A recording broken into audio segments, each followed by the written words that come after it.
Cette vidéo, on va corriger les exercices sur le taux d'évolution. Donc on commence par l'exercice numéro 6. On disait que dans un village, le nombre d'habitants est passé en 5 ans de 4562 à 5834. Et on demandait de calculer le pourcentage d'évolution de la population en arrondissant le pourcentage au dixième. Alors on commence par écrire que la valeur de départ, c'est-à-dire la population au départ il y a 5 ans, c'était de 4562. La valeur d'arrivée, c'est 5834. Et donc le pourcentage d'évolution, ou le taux d'évolution, est obtenu grâce à la formule. Donc valeur d'arrivée moins valeur de départ sur valeur de départ. Donc ici, il suffit de remplacer. La valeur d'arrivée, c'est 5834. La valeur de départ, c'est 4562. Et on divise par la valeur de départ. On trouve environ 0,279. Autrement dit, le pourcentage d'évolution, c'est une augmentation, ça correspond à une augmentation. Le pourcentage d'évolution, il est à peu près égal à 27,9%. Donc la population a augmenté de 27,9%.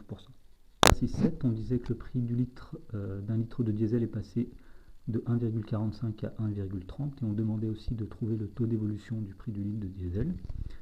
Alors la valeur de départ, on sait que c'est 1,45 €.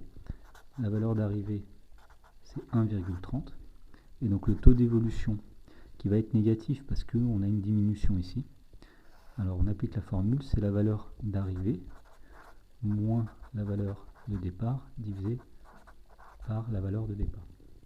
Et lorsqu'on fait le calcul, on trouve que le taux d'évolution est à peu près égal à moins 0,103. Donc, sous forme de pourcentage, il est à peu près égal à moins 10,3%. Autrement dit, le prix du litre de diesel a diminué de 10,3% en un an. Dans l'exercice 8, on disait que le prix d'un repas dans une cantine est passé de 3,79 à 3,96. Et dans la première question, on demandait de calculer la variation absolue. Donc la valeur de départ était de 3,79. La valeur d'arrivée est de 3,96. Et donc la variation absolue, c'est la différence entre la valeur d'arrivée et la valeur de départ. Autrement dit, c'est 3,96 moins 3,79. Autrement dit, c'est 0,17. Et dans la deuxième question, on demandait de déterminer le taux d'évolution du prix du repas.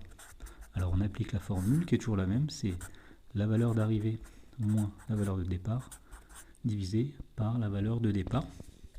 C'est-à-dire, alors il se trouve qu'ici, on a déjà calculé la valeur d'arrivée moins la valeur de départ. C'est ici la variation absolue, ça fait 0,17 sur donc la valeur de départ 3,79. Et on obtient au final environ 0,045. Donc on peut dire que le taux d'évolution il est à peu près égal à 4,5%. Exercice 9, on disait que durant les soldes, le prix d'une télé est passé de 250 à 180 € et on demandait le pourcentage de remise.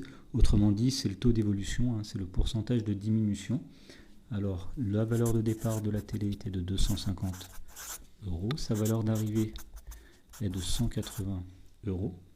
Le taux d'évolution, c'est la valeur d'arrivée moins la valeur de départ divisé par la valeur de départ, c'est-à-dire 250. Et on trouve on trouve exactement moins 0,28. Donc le taux d'évolution, on peut dire qu'il est égal à moins 28%. Le prix de la télé a diminué de 28%.